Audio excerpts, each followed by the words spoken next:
तो अब बात आती है evolution of psychology. Psychology I कहाँ से, इवॉल्व कैसे हुई? इसका पूरा श्रेय जाता है विलहेल्म वुंड को। विलहेल्म वुंड को इसका पूरा श्रेय जाता है। 1879 में लिप्जिग जर्मनी में पहली मॉडर्न साइकोलॉजी की लेबोरेटरी बनी। तो वुंड्स के टाइम में क्या किया साइकोलॉजिस्ट ने, स्ट्रक्चर ऑफ माइंड, यानी माइंड कैसा है, कैसा दिखता है, क्या स्ट्रक्चर है, आगे से मोटा है, पीछे से छोटा है, इस तरह की बातें, स्ट्रक्चर ऑफ माइंड पे वुंड के टाइम पे जो साइकोलॉजिस्ट थे उन्होंने इस पे फोकस किया। और कौन सी मेथड यूज की, इंट्रोस्पेक्शन। और इनको क्या कहा गया, स्ट्रक्चरलिस्ट। स्ट्रक्चरलिस्ट इनको कहा गया। अब देखते हैं इंट्रोस्पेक्शन क्या है। Introspection was a procedure in which individuals were asked to describe in detail their own mental processes and experiences. तो इसमें क्या बात की गई कि इन लोगों से क्या कहा गया कि आपको अपना एक्सपीरियंस और जो मेंटल प्रोसेस आपकी है आप खुद ही इसको डिस्क्राइब करें, कोई इसको एनालाइज नहीं करेगा। इसमें ये कहा गया इंट्रोस्पेक्शन में। तो मान लीजिए कि आपको एग्जाम्पल याद होगा पुराना ट्रेन पकड़ने वाला, तो उस आदमी को बुला के क्या पूछा गया कि आप बताइए कि जब आपकी ट्रेन छूट रही थी तो आपको कैसा फील हुआ। ये है हमारा दूसरा एग्जाम्पल, जिसमें अब William wounds time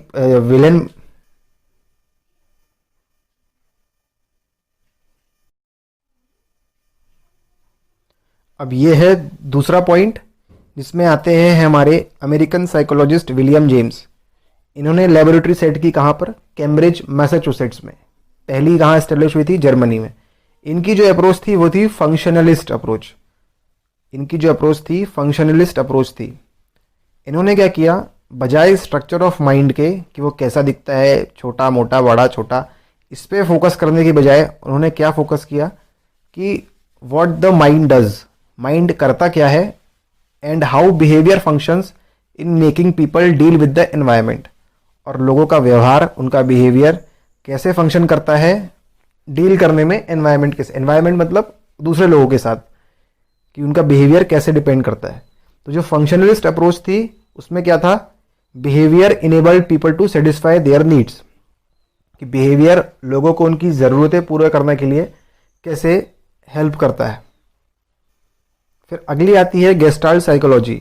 20th century में क्या आती है, गेस्टाल्ट साइकोलॉजी आती है। ये क्यों आई, it came as a reaction to Wundt's structuralism. मतलब वुंड्स ने जो बताया था कि स्ट्रक्चर ऑफ माइंड को एनालाइज करते थे वो, उसी के रिएक्शन के लिए, मतलब उसमें कुछ कमियां रह गई होंगी, उसके लिए ये आई गेस्टाल्ट साइकोलॉजी। अब ये क्या बोलती है, ये बोलती है what we experience is more than the inputs received from our environment. मतलब हम जो एक्सपीरियंस करते हैं ये बहुत ज़्यादा है, बजाय इसके कि हम बाहर से क्या लेते हैं। बाहर मतलब एनवायरनमेंट से क्या लेते हैं। एक और पॉइंट इसका, our perceptual experience is more than the elements. मतलब यहाँ पर गेस्टाल्ट में क्या बात की गई है, खुद ही की बात की गई है कि हमारा जो एक्सपीरियंस है ये दूसरे एलिमेंट से बढ़कर है। फिर आता है नेक्स्ट बिहेवियरिज्म।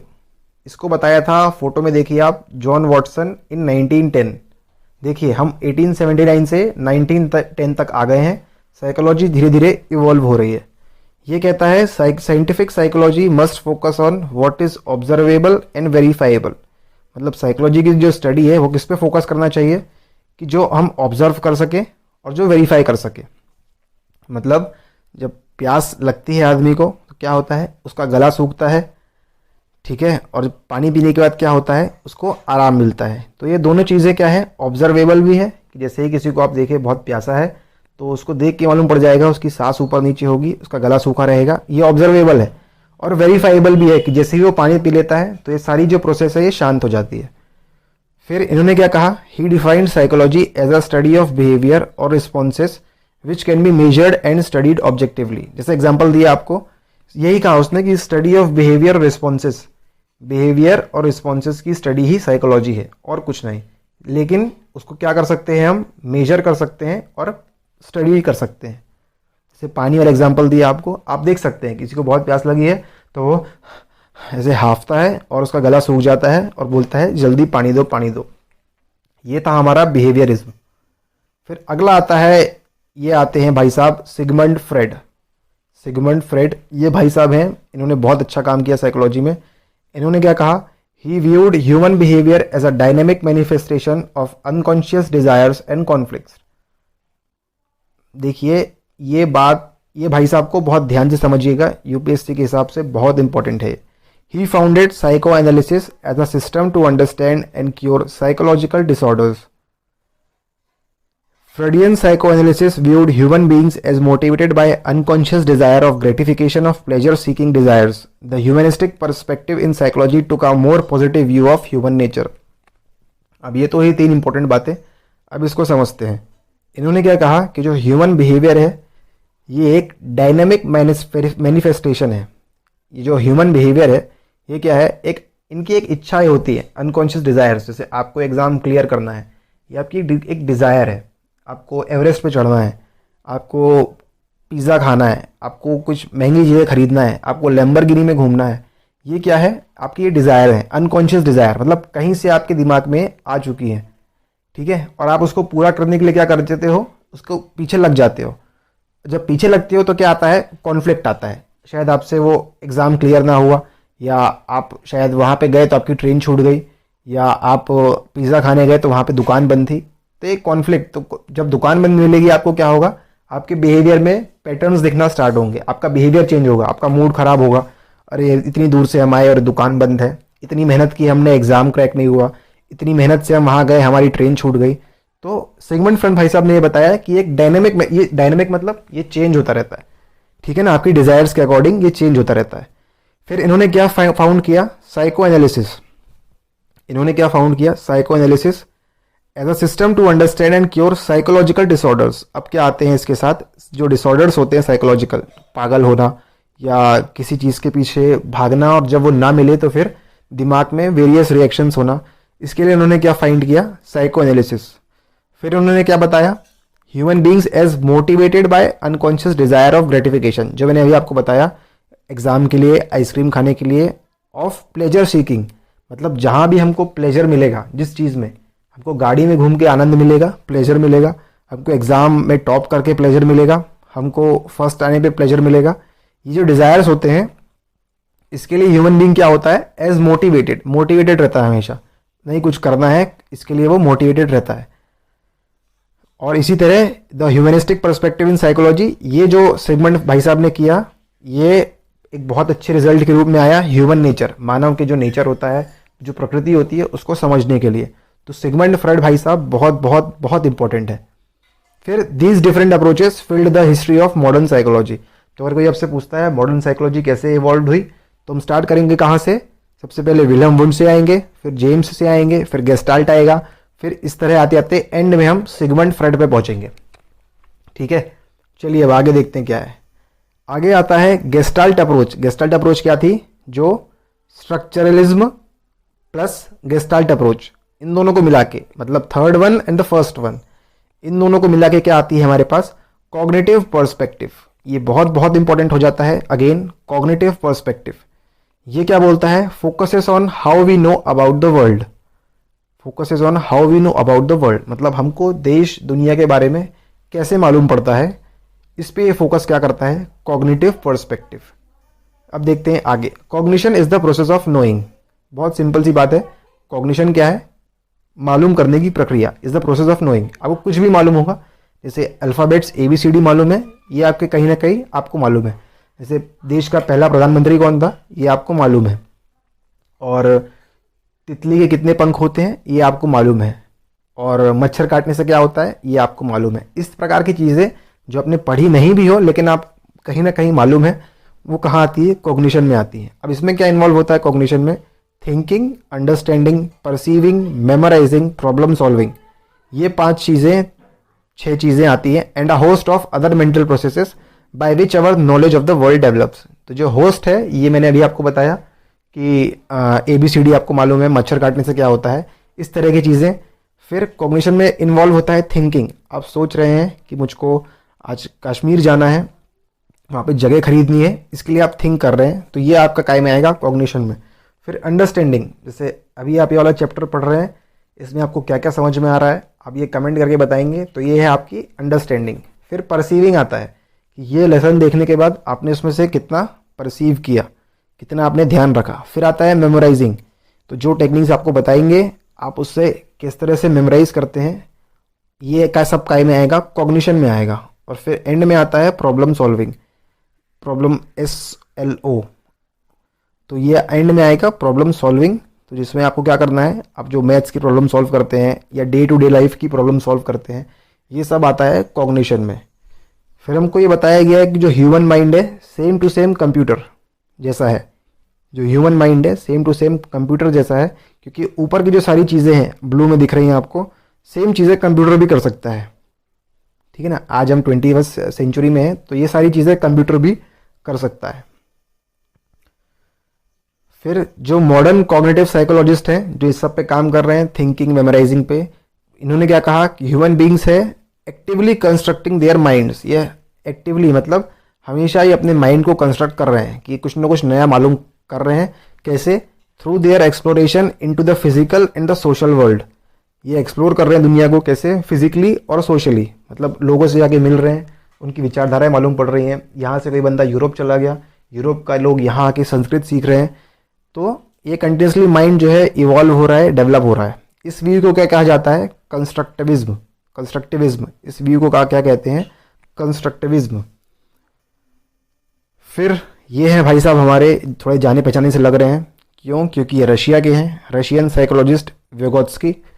इन्होंने क्या कहा? Human mind develops through social and cultural processes. देखिए, अब जहाँ भी ये पढ़ेंगे डेवलपमेंट की बात ह्यूमन माइंड के, तो सोशल एंड कल्चरल कॉन्टेक्स्ट हमेशा आएगा। ठीक है, in which the mind is viewed as culturally constructed through joint interaction between adults and children. तो आपको सोशल और कल्चरल तो अभी तक समझ में आ गया होगा कि ये अपने आसपास के वातावरण, देश काल वातावरण, लोगों की क्या विचारधारा है आजू बाजू में, उस पे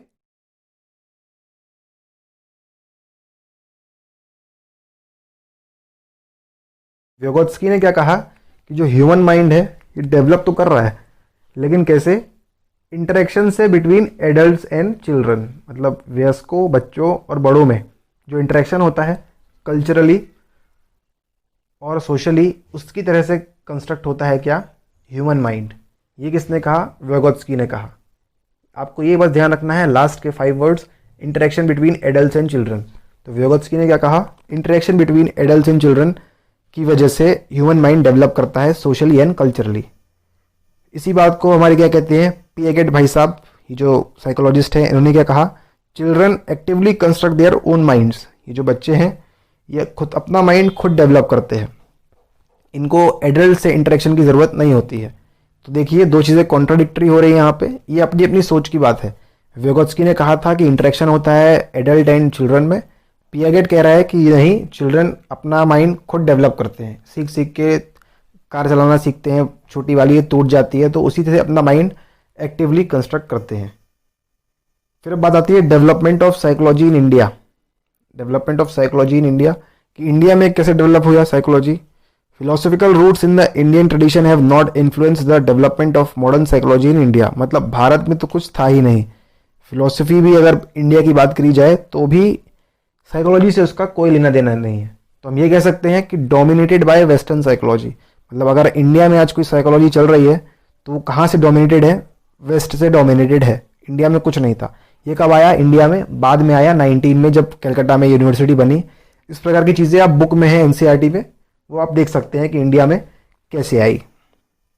फिर अब हम बात करते हैं इंपॉर्टेंट ब्रांचेस ऑफ साइकोलॉजी कि कौन कौन सी ब्रांचेस है। कॉग्निटिव साइकोलॉजी आपको बताया, ये क्या करती है? Investigates mental processes involve in acquisition, storage, manipulation and transformation of information receive from the environment along with its use and communication.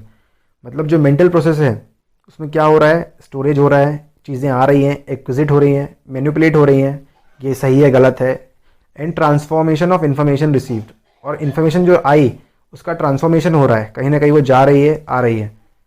ये सब काय में आता है? कॉग्निटिव साइकोलॉजी, जो आपको बताया था मैंने, सोचना, अंडरस्टैंडिंग, थिंकिंग। अब देखिए यहाँ क्या आ रहा है? Attention, perception, memory, reasoning, problem solving, decision making and language. ये सब काय में आता है? कॉग्निटिव साइकोलॉजी में। अगला देखते हैं है बायोलॉजिकल साइकोलॉजी। अब ये किस पे फोकस करती है? Relationship between behaviour in the physical system. मतलब जो फिजिक है हमारा उस पे और बिहेवियर में, जैसे इम्यून सिस्टम आता है, इसमें जेनेटिक्स आते हैं, the brain and the rest of nervous system. मतलब इनके बीच एक रिलेशनशिप होता है। जैसे हमारी फिजिक है, कोई लंबा है तो उसके बिहेवियर में कुछ पैटर्न्स होंगे, कोई मोटा है तो उसके बिहेवियर में कुछ पैटर्न्स होंगे। आप ये डे टू डे लाइफ में देख सकते हैं कि जो दुबले पतले लोग हैं, लंबे लोग हैं, वो कुछ एक पैटर्न फॉलो कर रहे हैं, कुछ मोटे लोग हैं वो एक पैटर्न फॉलो कर रहे हैं। तो ये काय में आता है? बायोलॉजिकल साइकोलॉजी में। फिर बात आती है डेवलपमेंटल साइकोलॉजी। अब ये क्या स्टडी करता है? Physical, social and psychological changes that occur at different ages and stages over a life span from conception to old as.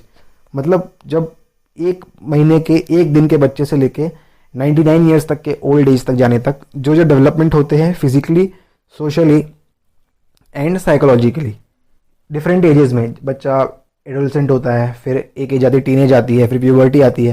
तो इस तरह जो फिजिकल एंड सोशल चेंजेस होते हैं 25 साल तक आते हैं, उसका माइंड काफ़ी डेवलप हो जाता है। तो ये सब काय में आता है? डेवलपमेंटल साइकोलॉजी में। तो ये जो साइकोलॉजिस्ट होते हैं इनका मेन मकसद क्या है? How we become what we are. मतलब हम आज जो बन चुके हैं वो कैसे हुआ, आज हम इतने साल के हो गए हैं तो ये कैसे हुआ, हाउ वी बिकम, हम ये क्यों बने, कैसे बने। तो ये मेन फोकस रहता है डेवलपमेंटल साइकोलॉजिस्ट का। अब अगली बात है social psychology. Explores how people are affected by their social environments, how people think about and influence others. इसका बहुत बड़ी एग्जाम्पल है अपने इंडिया में कि हमारे सोशल एनवायरनमेंट में हम कैसे इन्फ्लुएंस हो सकते हैं या हम कैसे अफेक्ट हो रहे हैं। जैसे कि कोई भी अगर पॉलिटिकल एजेंडा से बात की जाए तो कोई भी एक लीडर होता है, उसके थ्रू पूरा इंडिया कैसे इन्फ्लुएंस हो सकता है। या फिर कोई भी एक एप्लीकेशन बहुत ही निम्न कोटि की मोबाइल एप्लीकेशन किस तरह लोगों को इन्फ्लुएंस कर सकती है और लोगों की विचारधारा कैसे बदल सकती है, हाउ पीपल थिंक अबाउट। तो ये सोशल साइकोलॉजिस्ट का फोकस काय पे रहता है? एटीट्यूड्स पे रहता है, conformity, obedience, behaviour, prejudice, aggression. तो आप देख रहे हैं कुछ ऐप्स से एग्रेशन आ रहा है, एटीट्यूड में चेंज हो रहा है, लोगों को 25-30 लाइक मिल जाते हैं उस ऐप्स पे। तो समझ गए मेरी बात, आप क्या कहना चाहता हूँ। चलिए तो आगे देखते हैं। आगे है cross cultural and cultural psychology. तो अब इसमें क्या करते हैं? Role of culture in understanding behaviour.